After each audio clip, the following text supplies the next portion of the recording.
Assalamu alaikum wa rahmatullah. Chairman of the occasion, moderator, distinguished brothers and sisters. Assalamu alaikum wa rahmatullah.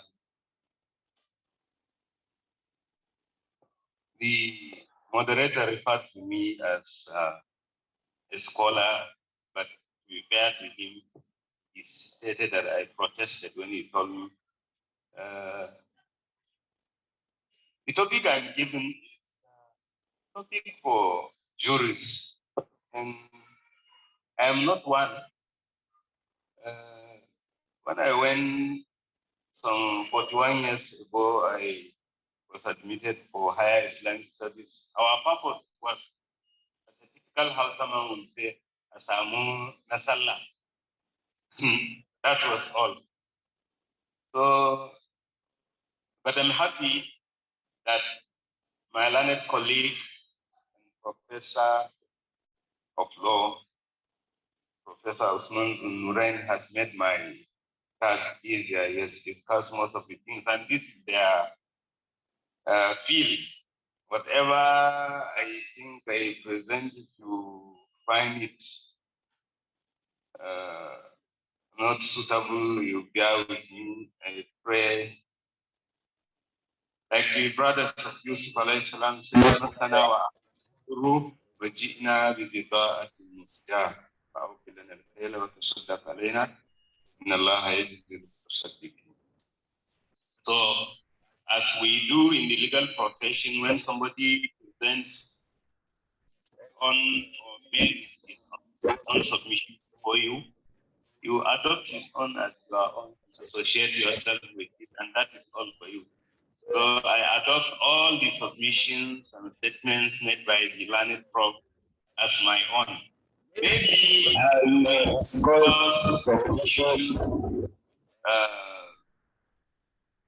he has not touched or cite some examples, but most of them, like the issues of Almiya, like the issues of Shura, like the issues of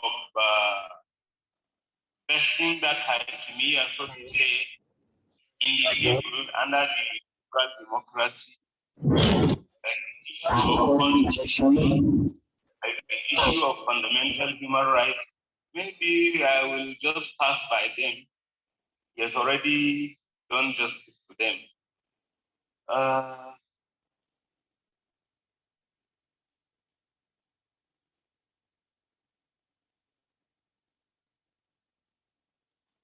Democracy itself, the liberal democracy, the way it is defined from where it originated is not in specific terms.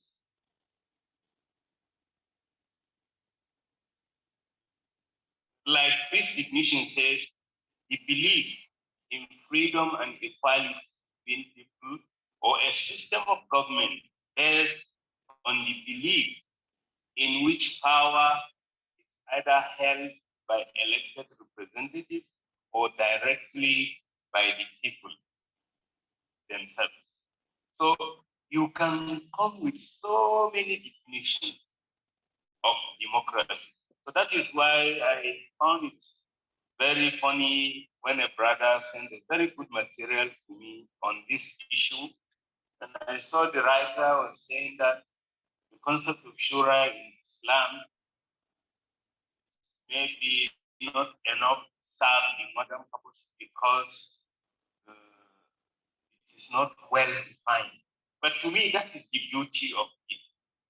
Because if it is defined as the things, maybe give it a very tight identity or form or method, then that is what will defeat the dynamic Sharia. But the way it is, that is what makes it suitable in different forms and in different methods.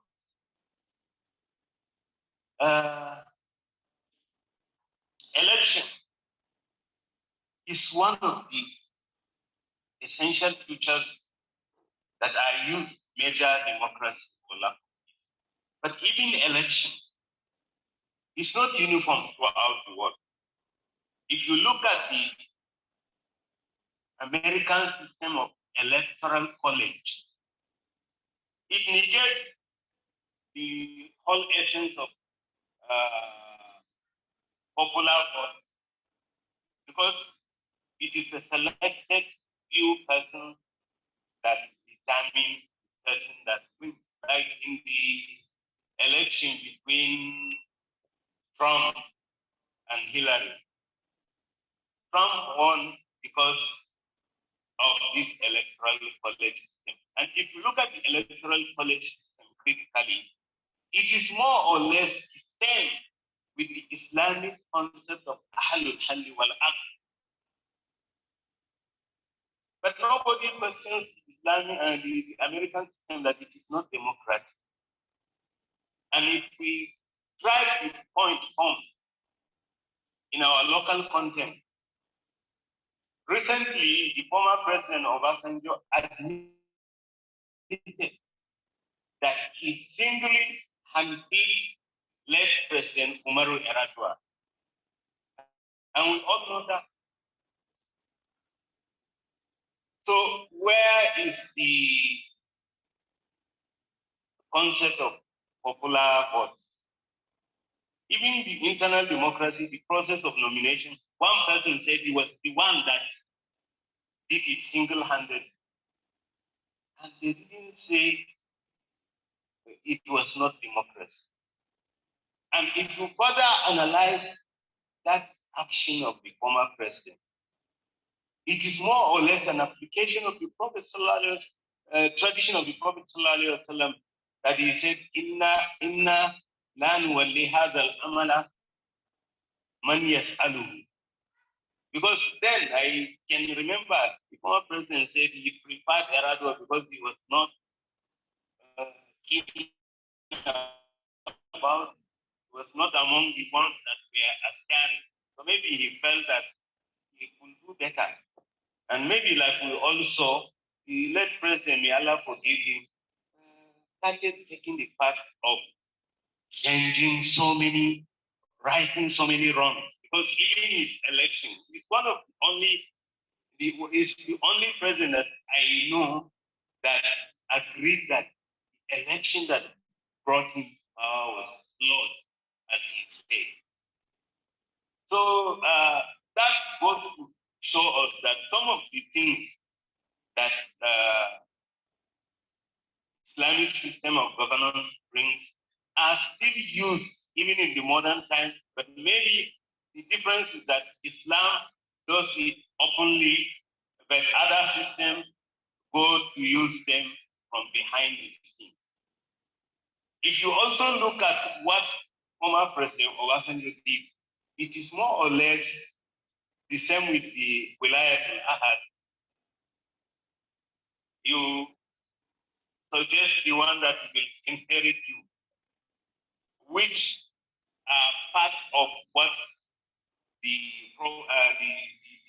Muslim jurists agree as ways of imagining through which a leader emerges. Now, therefore, the approach of Islam to governance is very dynamic. First and foremost, the jurists, or even before the jurists, people, human beings, whether they have religion or they don't have religion, agree that establishment of a system of governance is necessary. That is why one of the Shu'ara al-Jahiliyyah said, La yasluhu nasu fawda la surata lahu, wa la surata idha juhalu ba'd.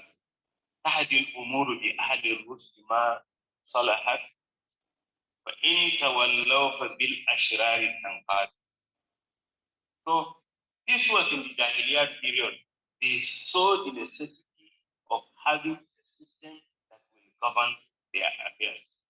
And it was in the same vein that Muslim jurists like Shah Waliullah al-Dahlawi, Al-Mawardi, Ibn Taymiyyah, all stated that it is an obligation on the Muslims to have a system of governance and to have a leader.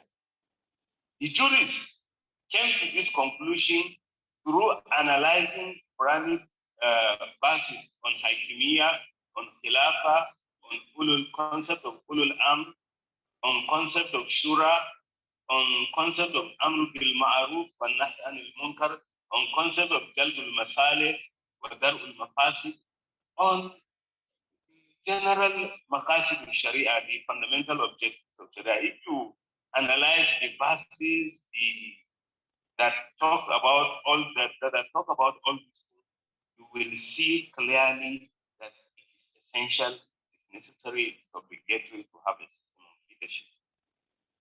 Now, the same thing need to analyze the traditions of the Prophet ﷺ that deal with all these issues. The learned Prophet has talked about the Medina Charter. I will not discuss it again. And then the juristic opinion started from the time of Sahaba, because so that was the basis of the juristic views that continued during the time of the Tabi'un and the Tabi'ut Tabi'in. And then all jurists in their books, either you, just like the collectors of hadith, you find most of them dedicating a chapter in their collections on governance. Then the jurists that wrote the books of jurisprudence, you find that either they dedicate a chapter or in course of discussing a number of issues, they make reference to the issue of necessity of having a leadership. Like I bring this by this statement by the author of Tufatul Hukam, said, "Munabbidun bi shar'i lil ahkami lahu niyabatu anil imam," which means that the person who administers justice is legally a representative of the Muslim ruler or the Muslim leader. Any conversation that deals with the issue of judiciary, administration of justice, is a conversation that definitely relates to the issue of governance. But the style of some of the classical jurists in writing their books, they do not dedicate a particular chapter on governance, but others did. Now, there was discussion of Tawabit and Mutagayyirat. The Tawabit issues, it fixed issues in Sharia related to issues of belief or creed, religious rights, general principles, etc. The changeable teachings are found in the areas of commercial transactions, politics, war, diplomacy, etc.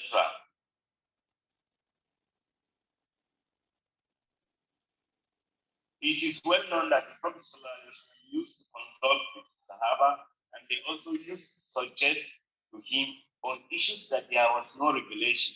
And these were mainly the issues related to war, issues related to governance, like in the case of the Battle of Badr and the Battle of Uhud. Especially in the Battle of Uhud, there was difference of opinion between elders and the younger generation. And the younger generation prevailed upon the Prophet ﷺ to agree to go out and meet the Makkans outside Medina. So this is an established process of shura, and it relates to issues upon which there is no regulation. Then there is this issue of whether there is an alternative system of governance under Islamic jurisprudence that Islamic jurisprudence regards as acceptable. Professor Dunuren has briefly discussed this. I think if we mean by alternative something that will reflect, then of course there is no alternative to Islam, because that will be displayed. But if we mean that Islamic jurisprudence whether it can modify any system of governance that will become acceptable. Then in that case, even the Pope has answered that in the positive. But of course, democracy as it is today, even in the Western world, is not uniform. Because if you look at the American system, the British system, the French system, the Italian system, the German system, they are not uniform. But they are all accepted to be democracies. In fact, UK is a kingdom, United Kingdom. It's a monarchy and does not even have a written constitution. But it has parliament, they conduct elections. So why you can ask what is it that makes UK a democracy, but does not make Jordan a democracy? Jordan even has constitution. They also have parliament. They even have political parties. They do conduct elections. So why is it that UK is a democracy, but Jordan is not a democracy? Or Morocco, for example, or the other Gulf states like Bahrain, like Oman, like Qatar, like Kuwait. So I think the Western world also needs to re-examine and reconsider its stand on certain things. In the paper, I have mentioned a number of countries that are monarchies, so many of them across the world, but they are agreed to be democracies. So if they maintain their monarchy status, but they are still democracies, because they say maybe the king is ceremonial or whatever, then it follows that you should also, since democracy too, just like the Islamic system of governance has no specific form, democracy itself has no specific form.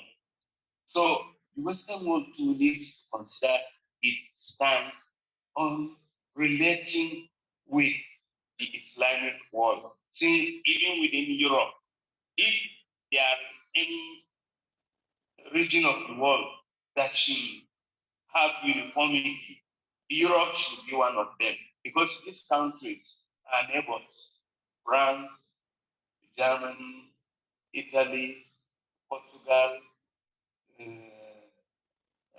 Spain, and with the exception of German, their languages are virtually the same.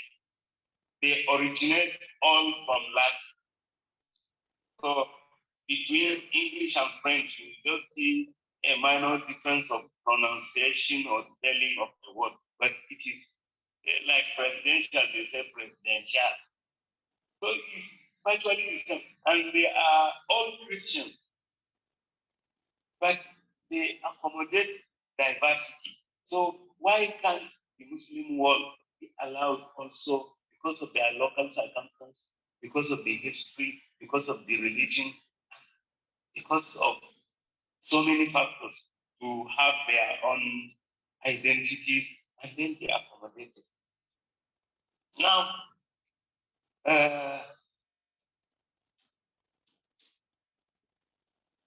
the Muslim jurists say that even the process of emergence of the rightly guided caliph, the four of them, the process was not the same.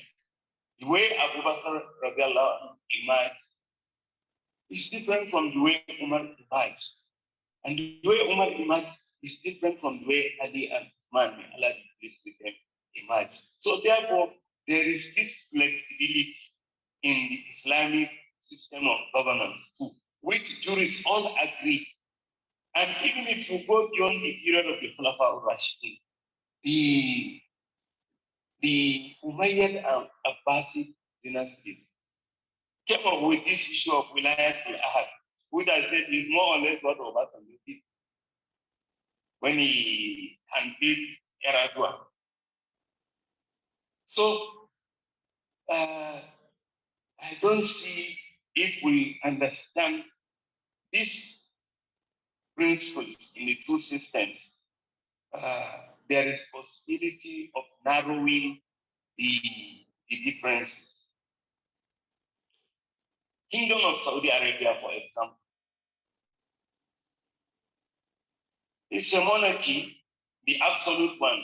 They don't have political parties, they don't have all the powers that are vested in the king. But all the same, they have their own system, the process through which, although it is hereditary, but it's not just hereditary. They have documents that state clearly their process of succession. They have the process through which they form government. They have prime minister. They have process through which they dissolve government.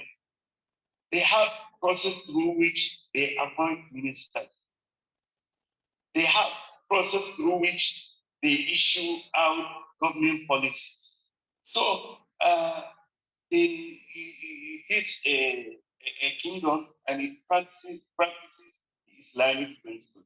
If you look at the Islamic Republic of Iran, it goes for the Republican presidential form of government.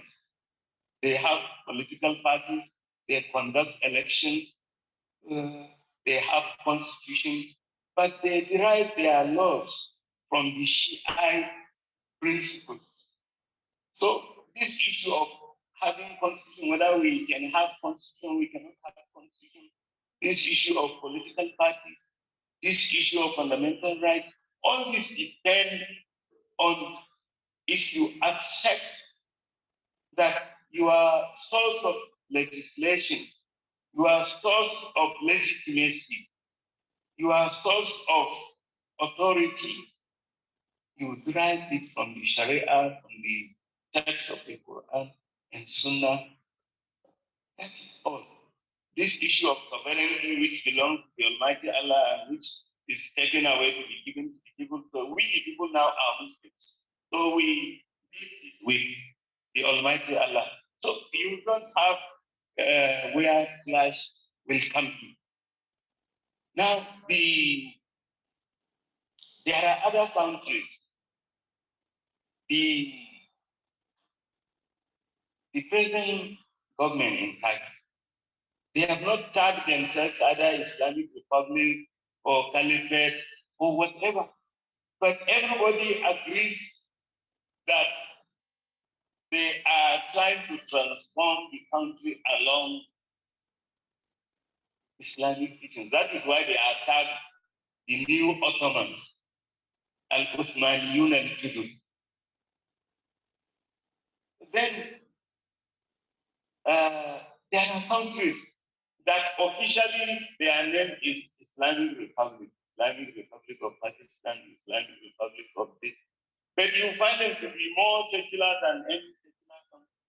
So it is not about the name. It is about how the system works.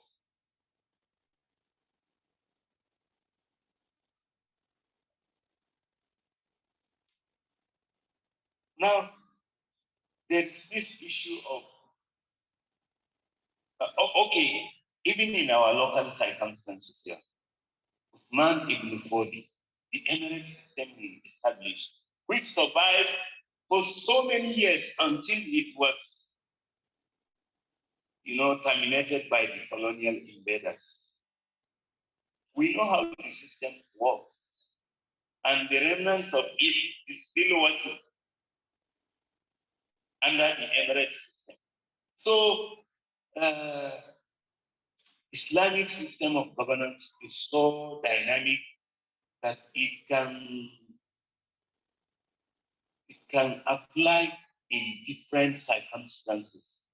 So, in as much as the issue of Hakimiyya is resolved, and then issue of legislation will be derived, or the source of legislation, the source of authority is derived from the Islamic teaching.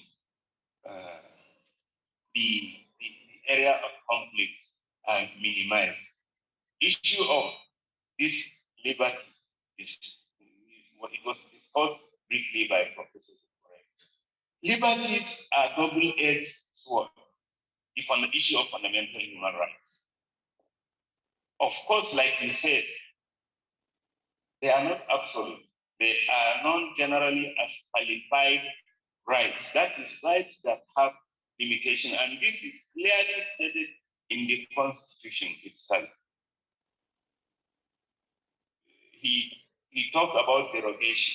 You can derogate from the fundamental rights in the interest of public order, public safety, public security, public morality, public health. So many exceptions are given. You have fundamental rights, but if you have contagious disease, in the interest of public health, your freedom of association and freedom of movement will be confined by subjecting you to quarantine. So in these circumstances, there is flexibility in the issue of these fundamental human rights.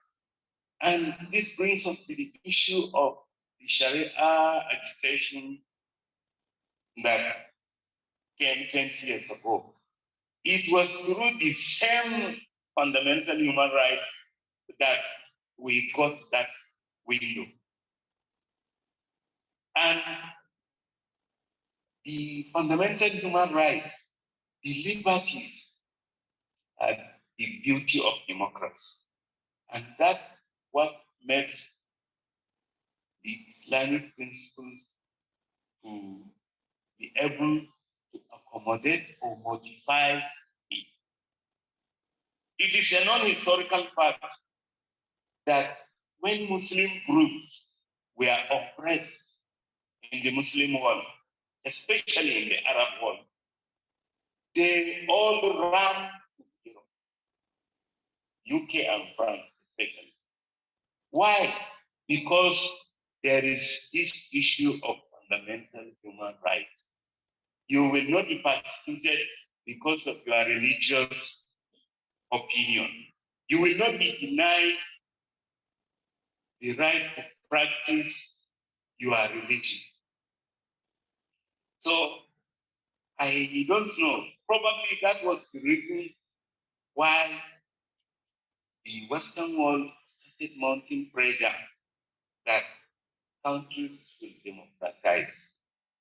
I think even if it is not in the interest of the developing countries, or even if it is in the interest of the developing countries, it is also in the interest of the Western world. Because the way Muslims from the Arab world were treating their countries, maybe they felt that it may in the long run constitute a problem to them. So they feel that we better tell these people to have a system of governance that will not force their citizens to be running to us.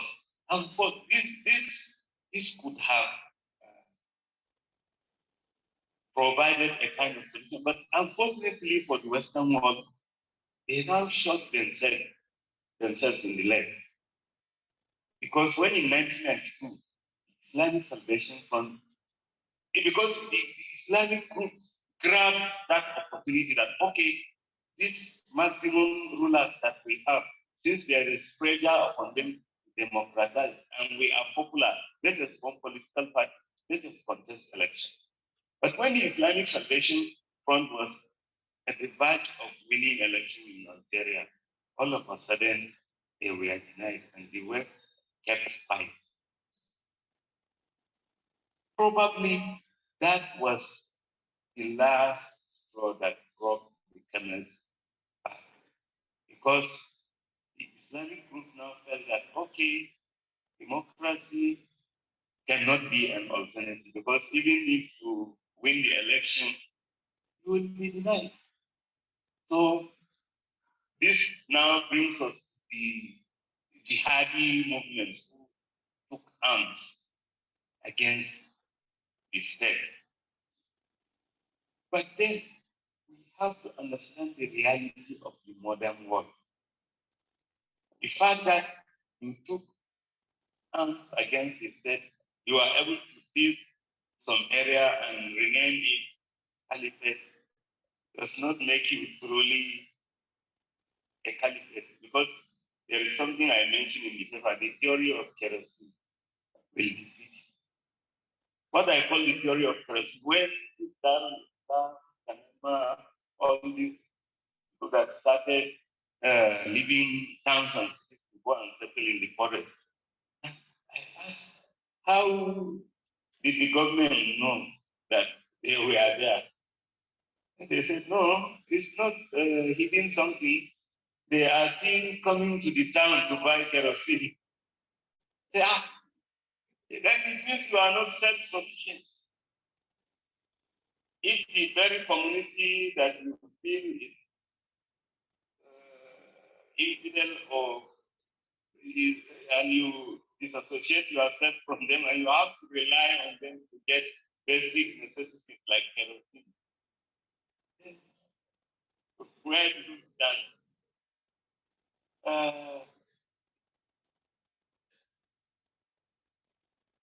Look at the wisdom of our jurists. They said even establishing a Jum'ah mosque, you will not the Maliki, some Maliki books say unless the town or village is self-sufficient with all the basic needs, then that is what qualifies them to establish a private mosque. Because if you can't have kerosene in your place, then it means you are more of a settlement. So, and now let us consider this. I said we don't think to take consideration of what happens in the modern world. Not even in the modern world. When Sultan Attahir, when the colonial invaders came, the position of jurists, Muslim jurists, is that this issue of Darul Harb, Darul Kufr, Darul Sul,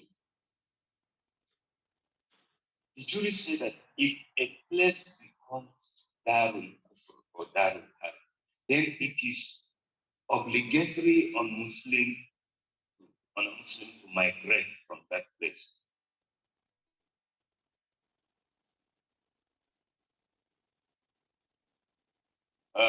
Based on that verse, الذين تتوفاهم الملائكة ظالمي أنفسهم قالوا فيما كنتم قالوا كنا مستضعفين في الأرض قالوا ألم تكن أرض الله واسعة. But then they said,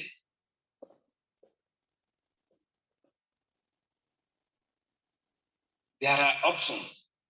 You either migrate, or you fight them, or you engage in established treaty between you and them. Now, when the colonial invaders came, Sultan Attahir the he went for the view, he and some of his supporters, that the place had become a Darul Harb for Darul. So they opted to migrate to the east. But look at it. Even when he agreed that he was defeated, he agreed to abandon the country for them. He agreed to relocate and migrate. They pursued him. Look at Sokoto. Look at Gombe. The distance. They were pursuing him from Sokoto until they intercepted him in a village called Barr in Gombe State, in Funakaya local government area by the eastern side of the headquarters of Joga. The grave of Sultan Attahir and that of Modibo Bolu are there. And then the grave of the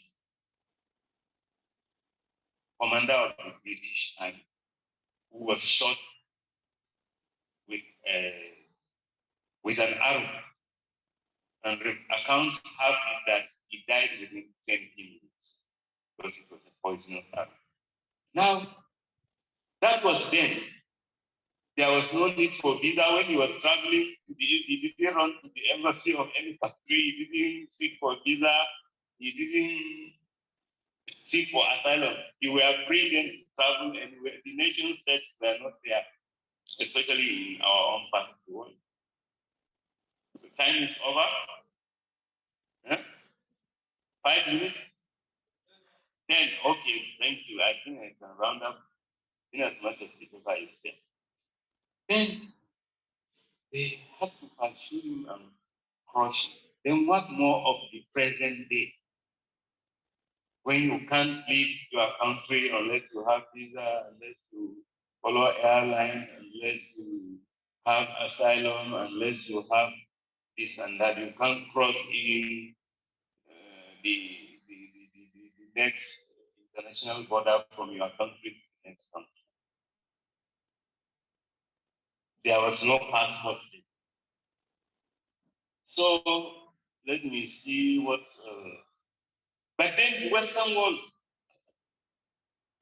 maybe their fear why they allowed the victory of Islamic Salvation Front to be truncated. Maybe this issue is their own problem in Europe.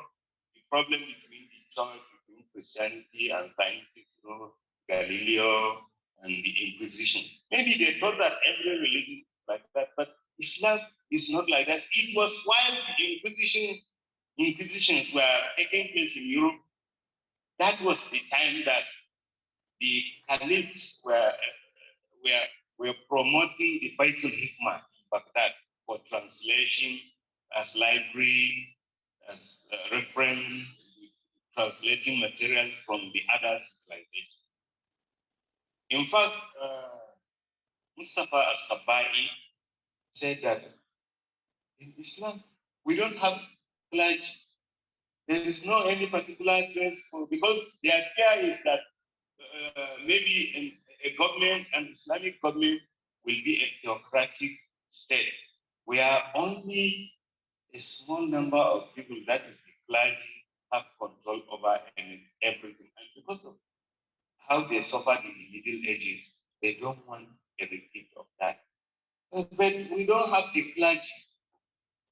The Sahaba, the companions of the Prophet ﷺ, were described as Ruhbanun bil-layl, Fursan bil-nahar. In the night, if you see them, they are like Christian monks, dedicating, reading the Quran, praying, glorifying Allah, just like monks. But in the day, they are like soldiers. They go about struggling, businessmen, farmers, artisans, whatever. So, and these were the Sahaba. So if they don't have to try to have, Mustafa al-Sabai said that a special dress for ulama or judges was during the Abbas, was introduced during the Abbas period. And even then, maybe like the turban I am wearing, it's not specific to ulama. It's just maybe even when it was introduced during Abbas, you wear abaya, you wear turban. Maybe it's just they just want complete dress. Just like in the English system, they say corporate dress, you wear.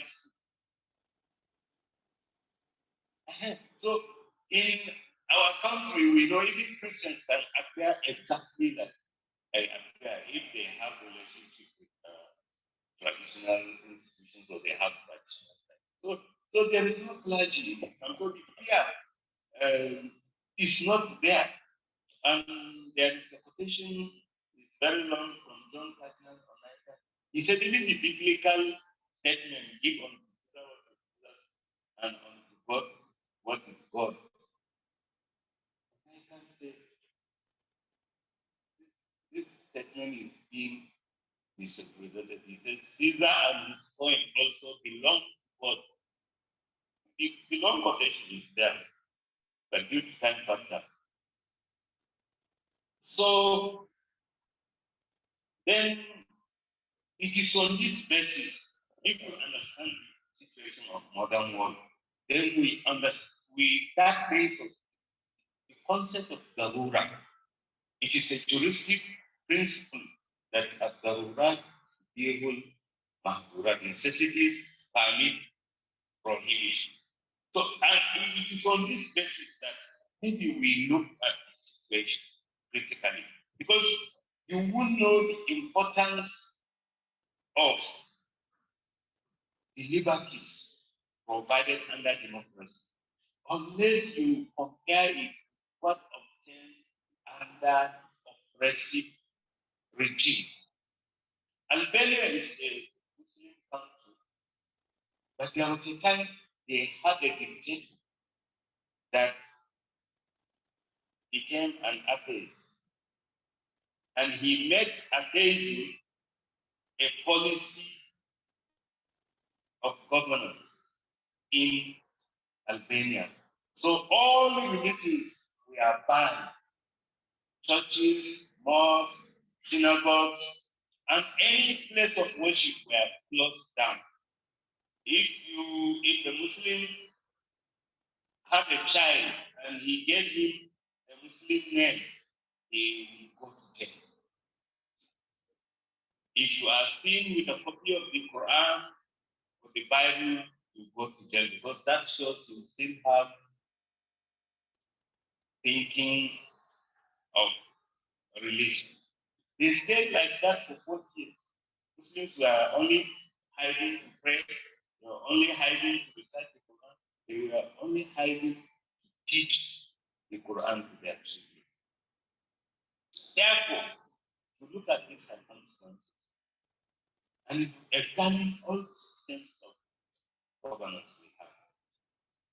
Democracy is nearest that Islam can accommodate and modify because of these mechanisms it has that can protect the interest of the citizens.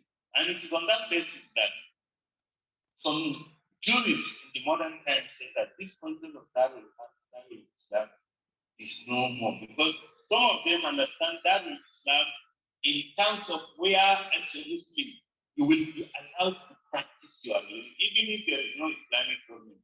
If you will be allowed to practice your religion, if your life and property will not be in danger, if you are allowed to establish religious rights, you can call to prayer, you can attend congregational prayer, you can establish Friday and Eid prayers, you can be allowed to go on pilgrimage, you can be allowed to fast. You know, presently in China, you are a Muslim, you are a civil servant, you come to office, they force you to eat. In this present day, so you can imagine this of the level of this oppression on citizens. So therefore, if we see the concept of the rural, then that is what will make us see, especially the kind of presidential system of governance we operate in this country, where you have the tiers of government. If it is to be truly operational, we have windows. Because even at local government level, if you have a good local government channel with good council, they can do so many things. The interests of Islam and Muslims as citizens.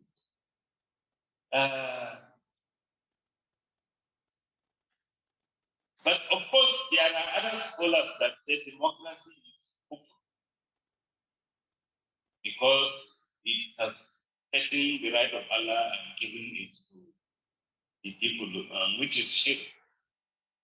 But like I said, some other scholars said, no, that one we will know how to handle it. We are the people, and we are servants of Allah. Just like our issue of right, even when they will be, even presently, when the Nigerian government was being pressurized on the same-sex marriage. The National Assembly rejected it. So there is leverage that you can do things that will be in line with so components of democracy are mentioned, effective participation, equality in voting, informed electoral control, citizen control of the agenda, inclusion, fundamental rights, free, fair, and frequent elections, freedom of expression. Because Professor Nguyen has taught what I will maybe say, because the time is up, maybe the Islamic world and the Western world need to go back to the drawing board. Because those in the academia should help us to come up with the research.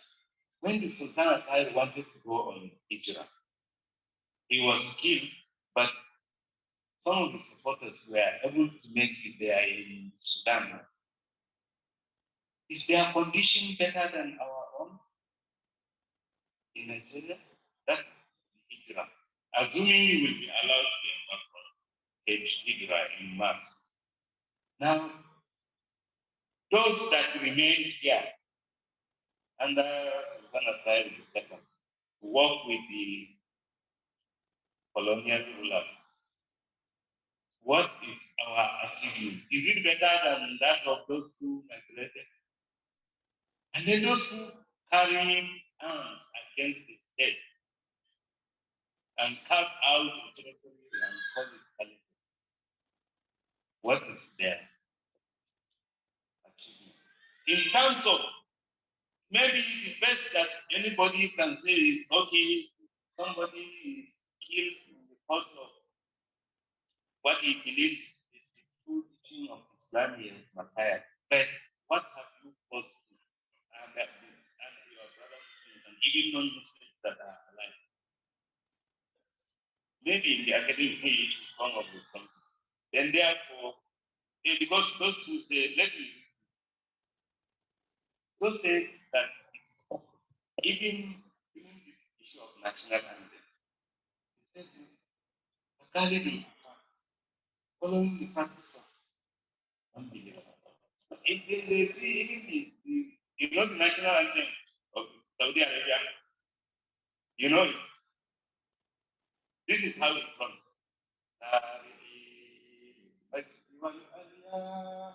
مسجدي لخالق السماء وارفع الخفاف يحمل النور المسطر رددي الله أكبر يا موطني موطني اشتفق المسلمين عاش الملك للألم والوطن.